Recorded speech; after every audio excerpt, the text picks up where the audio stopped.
मित्रों, आपका स्वागत है मेरे चैनल एस्ट्रो विंडो पर। आज का मेरा टॉपिक नास्त्रिदमस की भविष्यवाणियों पर है। नास्त्रिदमस ने भारत के विषय में कुछ भविष्यवाणियां की थी। उसका भाग एक हम ऑलरेडी बना के पोस्ट कर चुके हैं। ये भाग दो है। पहले भाग में 7 भविष्यवाणियां हमने बताई थी। यहाँ 8वीं से शुरू करते हैं। तो शीघ्र ही पूरी दुनिया का मुखिया होगा महान शायरन। ऐसा करके उन्होंने अपने फ्रेंच लैंग्वेज में लिखा था।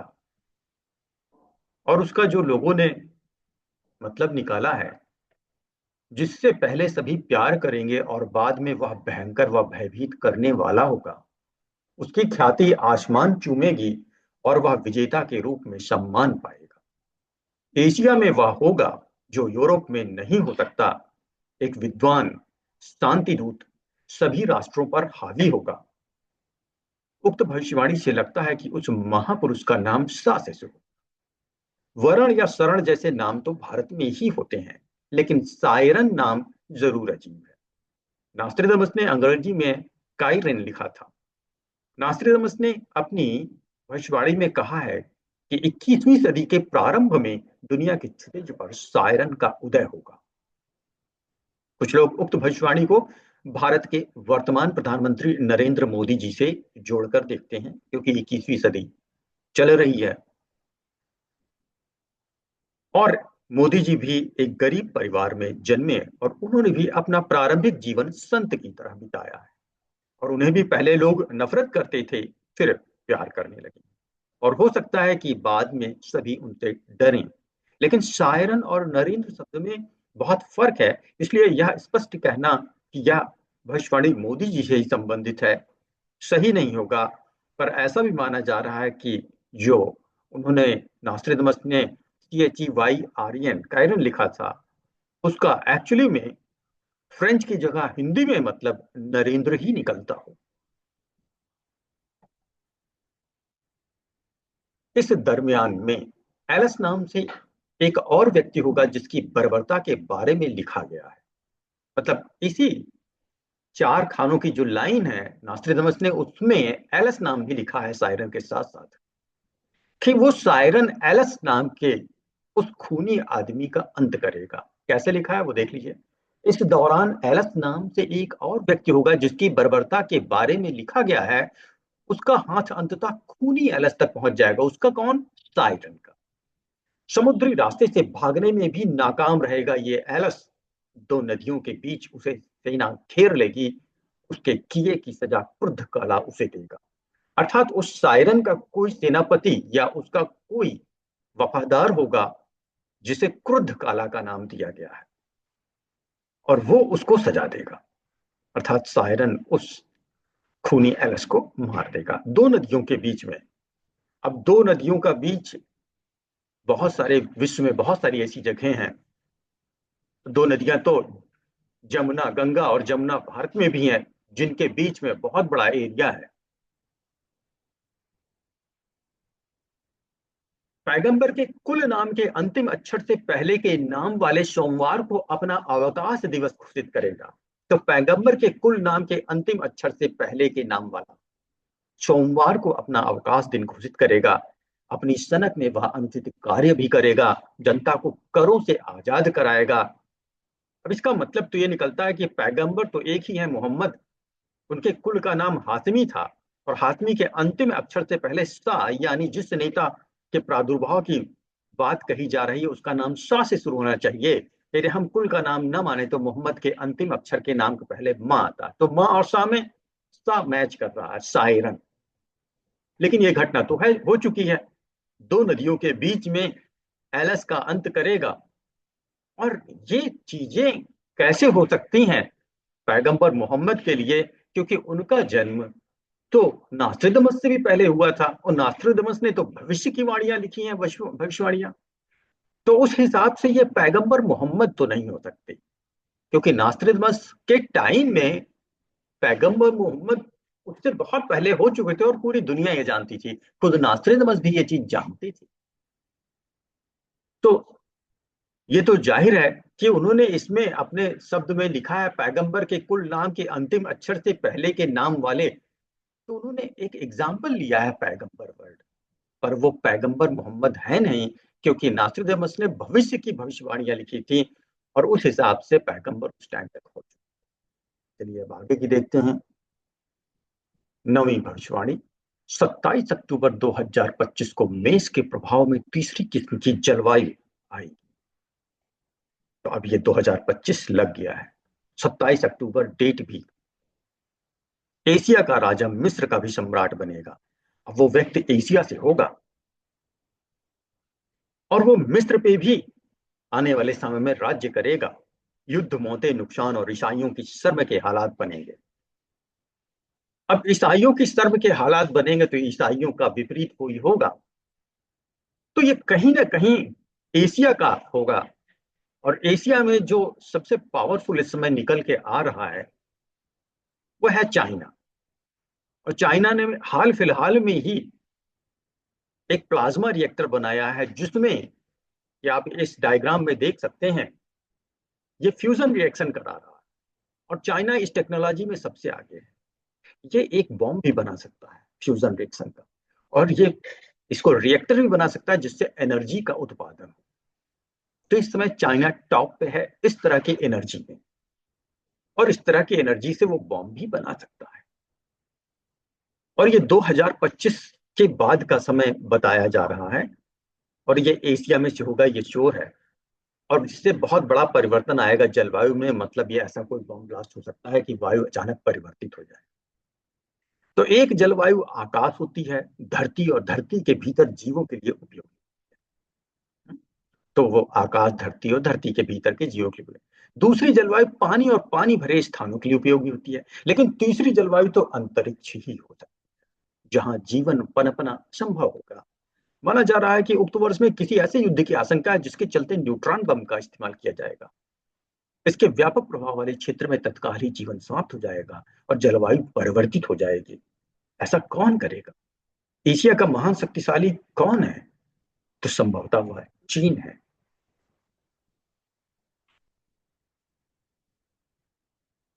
10वां जो प्रोडिक्शन किया गया है वो, जो नास्त्रिदमस ने अपनी लैंग्वेज में लिखा है, धर्म बांटेगा लोगों को काले और सफेद, तथा दोनों के बीच लाल और पीले अपने अपने अधिकारों के लिए भिड़ेंगे। रक्तपात, बीमारियां, अकाल, सूखा, युद्ध और भूख से मानवता बेहाल हो।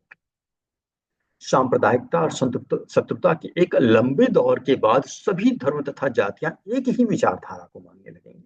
तो ये वर्ड सबसे इंपॉर्टेंट है कि एक ही विचारधारा को मानने लगेंगी, और उससे पहले तक सभी एक दूसरे से लड़ेंगे धर्म को लेकर। तो अब वो कौन सी विचारधारा हो सकती है, यही मेन चीज है, इसी से पता चल रहा है। यहाँ पे एक विचारधारा बहुत तेजी से फैल रही है, वो है कि यहाँ पे ओशो की विचारधारा कई देश मानने लगे हैं। बौद्ध तो बहुत पहले हो चुका, अब ये ओशो का विचार फैल रहा है।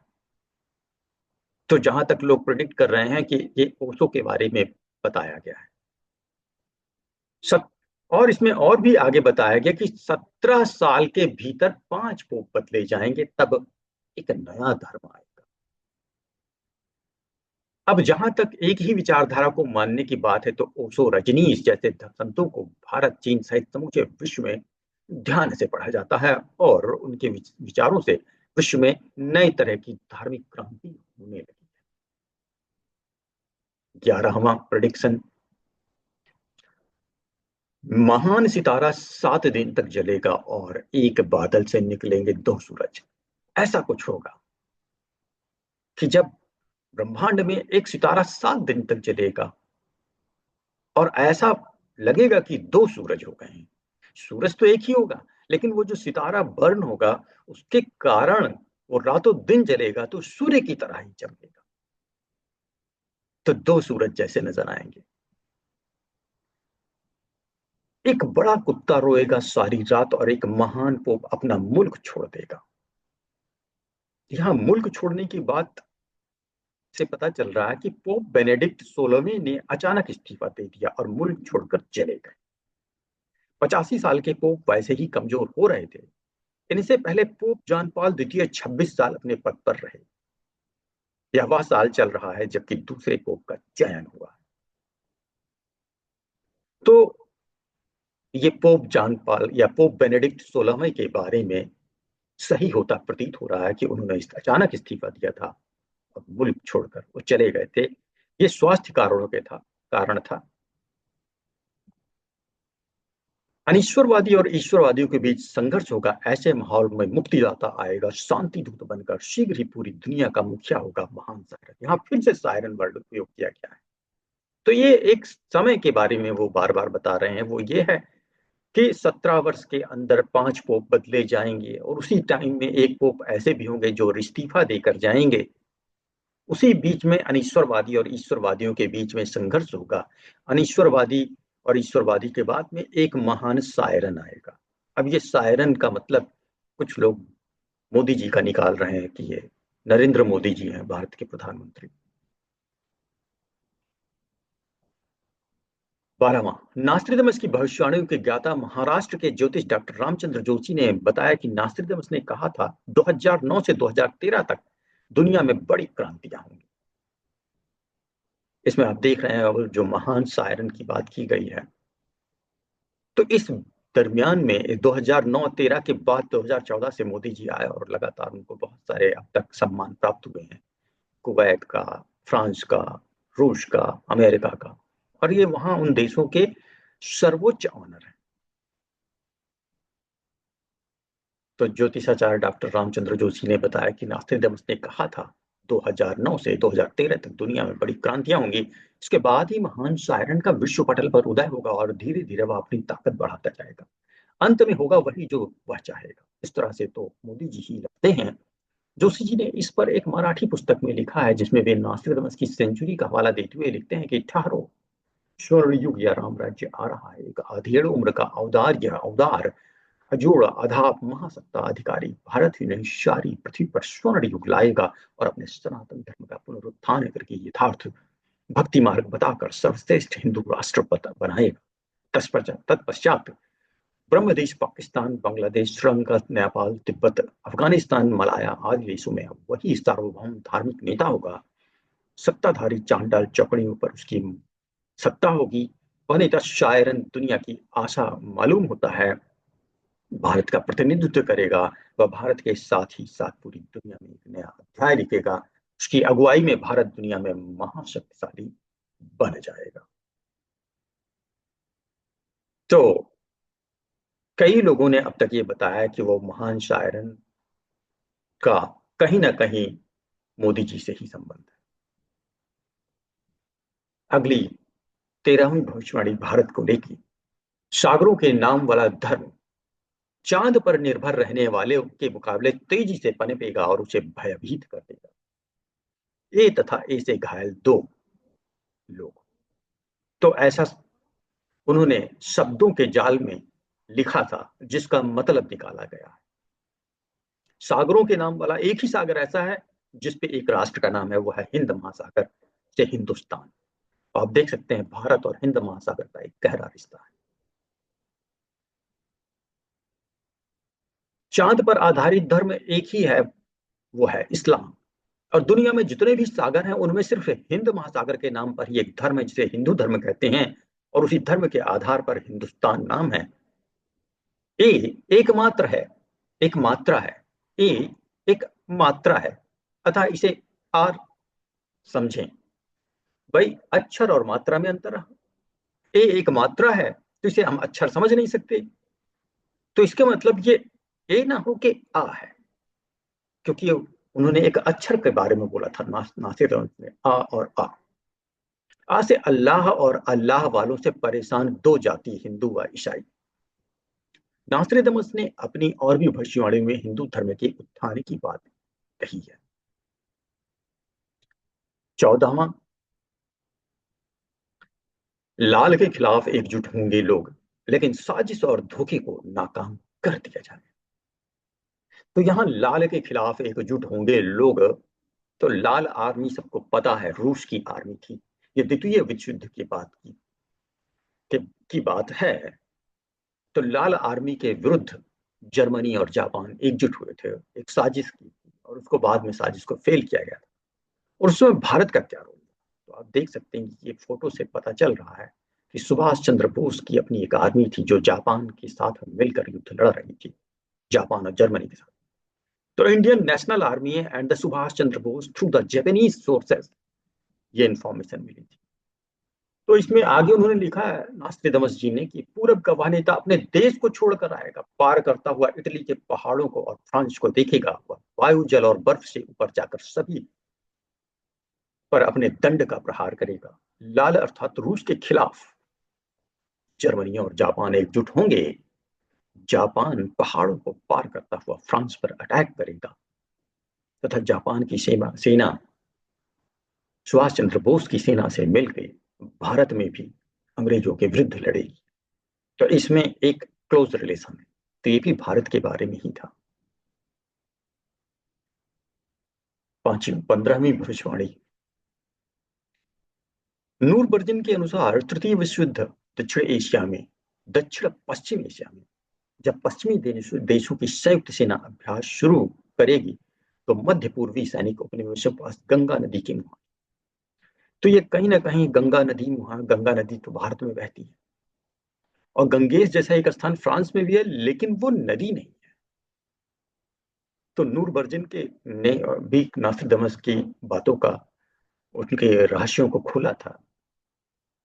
तो उसमें दक्षिण पश्चिम एशिया में एक इंडिया में ही वो प्लेस आता है, गैंगेस रिवर। आप इस नक्शे में भी देख सकते हैं कि इसका मुहाना चाइना, इंडिया चाइना के बॉर्डर से शुरू होता है और फिर ये बांग्लादेश बे ऑफ बंगाल में जाके ये ड्रॉप होता है। तो एक साजिश इस समय चल रही है, चाइना, बांग्लादेश, पाकिस्तान ये सब मिलकर कर रहे हैं। तो कहीं ना कहीं ये भारत के बारे में ही है। अब इसमें क्या लिखा है कि जब पश्चिमी देशों की संयुक्त सेना अभियान शुरू करेगी तो मध्य पूर्वी सैनिक उपनिवेशों के पास गंगा नदी के मुहाने पर और खाड़ी के आसपास संघर्ष होगा। तो गंगा नदी का मुहाना आप जानते हैं, बंगाल की खाड़ी, और खाड़ी के आसपास संघर्ष होगा। तो बंगाल की खाड़ी ही हुआ। हो सकता है कि पाकिस्तान और चीन मिलकर भारत की सीमा में घुसपैठ कर गंगा नदी के मुहाने तक पहुंच जाएं या उस मुहाने पर एक वॉर हो आने वाले समय में। तो ये क्योंकि भविष्य की भविष्यवाणियां हैं इसलिए ऐसा हो सकता है। 16वीं भविष्यवाणी। ये तृतीय विश्व युद्ध के संदर्भ में नास्ट्राडामस लिखते हैं, अनिश्वरवादी और ईश्वरवादियों के बीच संघर्ष होगा, अर्थात चाइना और इंडिया जैसी कंट्रियों के बीच में। चीन का धर्म और वहां की सरकार अनिश्वरवादी है, वो ईश्वर को मानती नहीं है। और ईश्वरवादी मतलब जहां भगवान को माना जाए, और वो है भारत देश। चीन का धर्म और वहां की सरकार ईश्वरवादी ही है। हाल ही में चीन द्वारा पाकिस्तान, श्रीलंका, बांग्लादेश, नेपाल से घनिष्ठता बढ़ाकर भारत की घेराबंदी करना इस बात की सूचना है कि चीन के इरादे नेक नहीं है। एक सेनापति उत्सुकतावश पीछे भागती दुश्मन सेना की फौज का पीछा करेगा, वह उनके बचाव चक्र को भेदता हुआ अंततः उन्हें रोक देगा। वे पैदल भागेंगे मगर उनसे अधिक दूर नहीं होगा, वह अंतिम जंग गंगा के किनारे होगी। अर्थात ये वापस ये बताया जा रहा है कि गंगा के मुहाने पे अंतिम जंग होगी। ये बंगाल की खाड़ी की बात बार बार आ रही है। गंगेज नाम से फ्रांस का एक कस्बा भी है, लेकिन किनारे शब्द का मतलब तो किसी नदी के किनारे ही होता है, इसलिए व्याख्या खाड़ी से भारत के संदर्भ में ही देखते हैं। ये भविष्यवाणी भारत के संदर्भ में ही है। भारत फ्रांस जॉर्डन आजाद कराए जाएंगे, मतलब भारत फ्रांस और जॉर्डन आजाद कराए जाएंगे। निर्दयी शक्तियों का सुदूर पूर्व में विनाश होगा। अंत में निर्दयी शक्तियों का सुदूर पूर्व में, अर्थात ये बंगाल की खाड़ी से और आगे कहीं पे इनका अंत किया जाए। ये सुदूर बंगाल की खाड़ी से आगे ये हो सकता है इंडोनेशिया और सिंगापुर से पहले ये हिंद महासागर में कोई बड़ी लड़ाई हो और उसमें चाइना वगैरह को सबको हरा दिया जाए। गंगा, जॉर्डन, फ्रांस और स्पेन को हड़पने वाला साम्राज्य खत्म हो जाएगा। समुद्र में खून और लाशें तैरती दिखेंगी, ऐसा भी भविष्यवाणी की गई थी। यहाँ सवाल यह है कि भारत जैसे समर्थ देश की तृतीय विश्व युद्ध में कमजोर होने की संभावना किस तरह से है। इसके दो कारण हो सकते हैं। पहला, राजनीतिक नेतृत्व की कमजोरी, और दूसरा, आंतरिक कारण और आपसी फूट में रहने वाले कारणों से उलझे रहने वाले भारत का अपनी सीमा की ओर कभी ध्यान नहीं दे पाना। अब इसमें शायरन का फिर से मतलब सिद्ध होता है कि सायरन अर्थात नरेंद्र मोदी जी अपनी सीमाओं पर इसमें बहुत ध्यान दे रहे हैं, और इसीलिए वो सुदूर पूर्व समुद्र में जाके इन कठोर शक्तियों का सामना करेंगे उन्हें, और उन्हें मात देंगे, उनको हराएंगे। तो मित्रों, ये नास्त्रेदमस का भारत के बारे में दी हुई या बताई हुई भविष्यवाणियों का सेकंड पार्ट था, जो कि पूर्ण होगा। अब नास्त्रेदमस की अन्य भविष्यवाणियां जो अन्य राष्ट्रों के बारे में थी, उसकी सीरीज हम शुरू करेंगे अगले वीडियो। तब तक के लिए नमस्कार मित्रों। चैनल पसंद आया हो तो लाइक करें, सब्सक्राइब करें। धन्यवाद।